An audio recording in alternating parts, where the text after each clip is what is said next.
Hello friends, welcome to channel stock and trade. बात करेंगे एक और नए आईपीओ के बारे में जो कि स्टार्ट होने वाला है 10 फरवरी से। 10 फरवरी से इसकी स्टार्टिंग हो जाएगी बिड की। इसमें आप एप्लीकेशन लगा सकते हैं और लास्ट डेट इसकी रहने वाली है 15 फरवरी। तो डेट्स के बारे में भी बताएंगे और साथ ही बताएंगे कंपनी के फाइनेंशियल रिजल्ट्स के बारे में कि कंपनी किस तरह से फाइनेंशियल स्टेबल है नहीं है। और साथ ही बात करेंगे कि कंपनी के अंदर आपको आईपीओ के अंदर एप्लीकेशन लगाना चाहिए या नहीं लगाना चाहिए, मिनिमम कैपिटल रिक्वायरमेंट कितना होने वाला है, सबके बारे में जानकारी देंगे। चलिए वीडियो शुरू करते हैं। लेकिन वीडियो शुरू करने से पहले अगर आपने हमारे चैनल को अभी तक सब्सक्राइब नहीं किया तो चैनल को सब्सक्राइब कर दीजिए एंड वीडियो को लाइक कर दीजिए। चलिए बात करते हैं एक और आईपीओ के बारे में। कंपनी का नाम रहने वाला है Agarwal glass for new era. इसके नाम से क्लियर हो रहा है ग्लासेस मतलब बेसिकली कंपनी किस तरह काम करती है। Glass float float glass India, Agarwal float glass India limited is engage in the business of trading of glasses.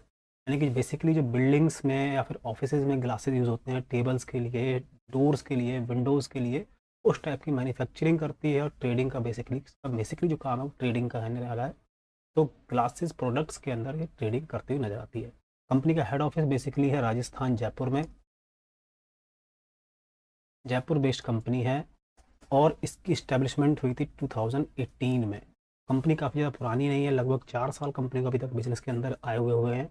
और कंपनी ने अपने आप को एक तरह से वेल स्टेब्लिश्ड किया हुआ है जिसके अंदर अच्छे खासे प्रॉफिट भी है और साथ ही साथ में उसका रेवेन्यू भी अच्छा खासा नज़र आता है। चलिए बात करते हैं कंपनी के बारे में, कंपनी किस तरह से काम करती है।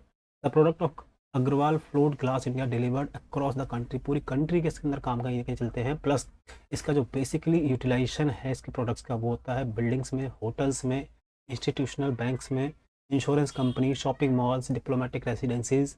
यानी कि जिस तरह से हम लोग देखते हैं कई बार की बहुत बड़ी बड़ी बिल्डिंगें होती हैं ग्लासेस की बनी होती हैं, उस तरह की कंपनीज में, उस तरह के ऑफिस में ये कंपनी कहीं ना कहीं अपने प्रोडक्ट को सप्लाई करती हुई नज़र आती है। बेसिकली इसके जो मेजर पार्ट्स हैं, मेजर एलिमेंट्स हैं, टफन glass, frosted design glass, heat strengthened glass, PVB and bullet resistance glass and all building glass. तो बिल्डिंग्स में बेसिकली यूज़ करते हैं हम लोग ग्लासेस को, उस तरह के ग्लासेस में ट्रेडिंग करती हुई नज़र आती है।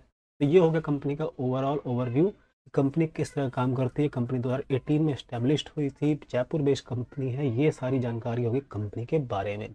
बात करें कंपनी के एस्टेब्लिशमेंट की, किसने करी थी, उमा शंकर अग्रवाल एंड महेश कुमार अग्रवाल।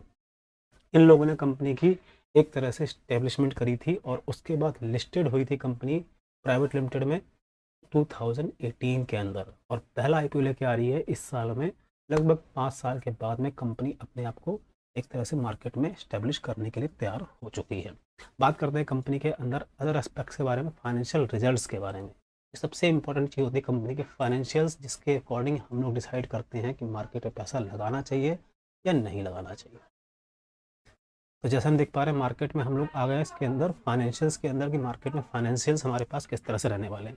तो कंपनी से बात करें 2020 से लेके हमारे पास इस साल के हाफ ईयर तक के रिजल्ट्स हमारे पास दिख रहे हैं, जिसके अकॉर्डिंग फर्स्ट ईयर यानी कि मार्च 2020 के अंदर टोटल रेवेन्यू था 3227 लाख का।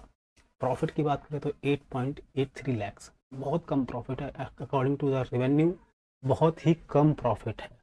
लेकिन नेक्स्ट ईयर में कंपनी की बात करें तो देखिए कंपनी ने रेवेन्यू को थोड़ा सा डिक्रीज किया लेकिन उसका प्रॉफिट इंक्रीज होकर आया है। फर्स्ट ईयर में प्रॉफिट रेवेन्यू ज़्यादा था, प्रॉफिट कम था। सेकेंड ईयर में रेवेन्यू कम, प्रॉफिट ज़्यादा। थर्ड ईयर में रेवेन्यू बढ़ा एंड प्रॉफिट भी इंक्रीज हुआ। 4216 लाख का प्रॉफिट रेवेन्यू एंड 101 लाख रुपए का करीब करीब प्रॉफिट हमें दिखता है मार्च 2022 के अंदर में। बात करें करंट फाइनेंशियल ईयर्स की तो 2369 लाख रुपीज़ का लगभग रेवेन्यू है एंड 267 लाख रुपीज़ का इसके अंदर अभी तक प्रॉफिट हमें नज़र आता है। बोरिंग्स की बात करें तो कंपनी की बोरिंग्स भी हर साल लगभग सेम चली आ रही हैं, कोई खास मेजर चेंज इसके अंदर अभी तक हमें देखने को नहीं मिला। तो कंपनी ओवरऑल फाइनेंशियल्स में एक वीक सेगमेंट दिखती है। ओवरऑल फाइनेंशियल्स इसके अभी तक वीक है। रीज़न भी कंपनी के एक तो रेवेन्यू कोई इस्टेब्लिश नहीं है, कोई कंसिस्टेंसी नहीं है फाइनेंशियल्स के अंदर, रेवेन्यू के अंदर। प्लस प्रॉफिट में भी कोई इनके एकदम से एक स्ट्रॉन्ग कंसिस्टेंसी हमें नज़र नहीं आती। एक साल घटता है फिर बढ़ता है, फिर अगले साल में एकदम से और स्पाइक आता है। और नेक्स्ट ईयर में एक और स्पाइक आता है। तो ये कहीं ना कहीं एक थोड़ा सा स्टेब्लिशमेंट के ऊपर नज़र डालती है कि मार्केट में किस तरह की स्टेबिलिटी इसके अंदर बनी हुई है। ठीक है, तो अभी और डिटेल में जानकारी जानकारी रखेंगे कि मार्केट में इसके फाइनेंशियल्स पे किस तरह की और हमें डिटेल इन्फॉर्मेशन मिल सकती है। अब हम आ गए हैं कंपनी के फाइनेंशियल रिजल्ट्स के ऊपर। कंपनी में जो बेसिकली डिटेल्ड में हम देख सकते हैं इसको, कि कंपनी का ओवरऑल रेवेन्यू जो मैंने आपको बताया 3208 लाख रुपीज़ का सबसे स्टार्टिंग में मार्च 2020। हर साल कंपनी का रेवेन्यू बढ़कर नजर आया। पिछले एक साल में से डिप हुआ था, लेकिन उसके नेक्स्ट ईयर से इंप्रूव करा। तो करंट की बात करें तो करंट में भी इंप्रूवमेंट अच्छा खासा नजर आता है। पिछले साल के कंपेरिजन में इस साल का रेवेन्यू भी थोड़ा सा हमें इंक्रीज होता हुआ नजर आता है। बात करें प्रॉफिट की, तो प्रॉफिट भी बढ़ के नजर आ रहा है। 370, 140, 34 एंड 43। कंपनी का रेवेन्यू के साथ में प्रॉफिट भी हर साल बढ़ा है, लेकिन first year and second year में प्रॉफिट बहुत कम था। थर्ड ईयर में और फोर्थ ईयर जो करंट ईयर की बात कर रहे हैं उसमें प्रॉफिट एक अच्छा खासा नज़र आता है। उसका मेन रीज़न जो है इनके ऊपर फाइनेंशियल कॉस्टिंग का बर्डन। फर्स्ट ईयर में फाइनेंशियल कॉस्टिंग बहुत ज़्यादा थी, सेकंड ईयर में ज़्यादा थी, थर्ड ईयर में उन्होंने थोड़ा सा रिड्यूस करा, और फोर्थ ईयर में अभी तक के हिसाब से थोड़ा सा और रिड्यूस करा है। फाइनेंशियल कॉस्टिंग इनकी थोड़ी सी कम हमें नज़र आती है। साथ ही बात करें purchase of stock and trade, यानी कि जो उसका स्टॉक यूज होता है उसको भी कहीं ना कहीं कंपनी ने थोड़ा सा कंट्रोल किया है। इसकी वजह से हमारे पास कंपनी के प्रॉफिट थोड़े से बढ़कर नज़र आते हैं। तो ये हो गया हमारे पास में ओवरऑल कंपनी के फाइनेंशियल्स के बारे में। अब बात करेंगे कंपनी के इम्पॉर्टेंट डेट्स के लिए कि कंपनी में क्या डेट्स इंपॉर्टेंट रहने वाली।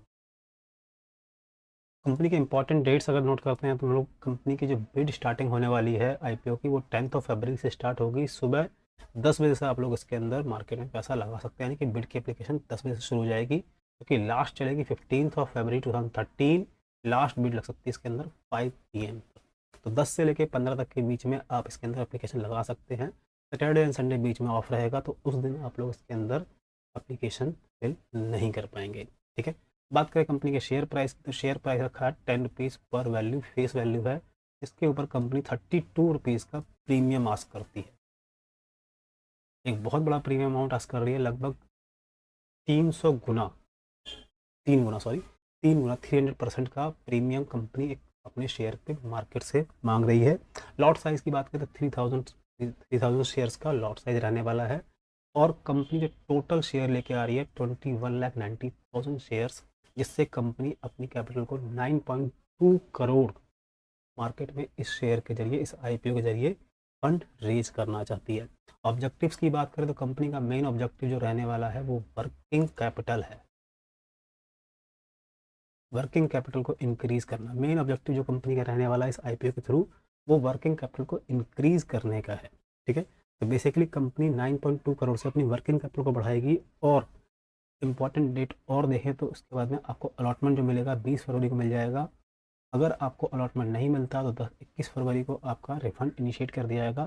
ट्रेडिंग के लिए आपको शेयर अवेलेबल होगा मार्केट में 23 फरवरी 2013 से, यानी कि उस दिन से ये डीमैट अकाउंट में शो होने लगेगा, और इसके अंदर आप मार्केट में, ओपन मार्केट के अंदर इसके अंदर ट्रेडिंग कर सकते हैं।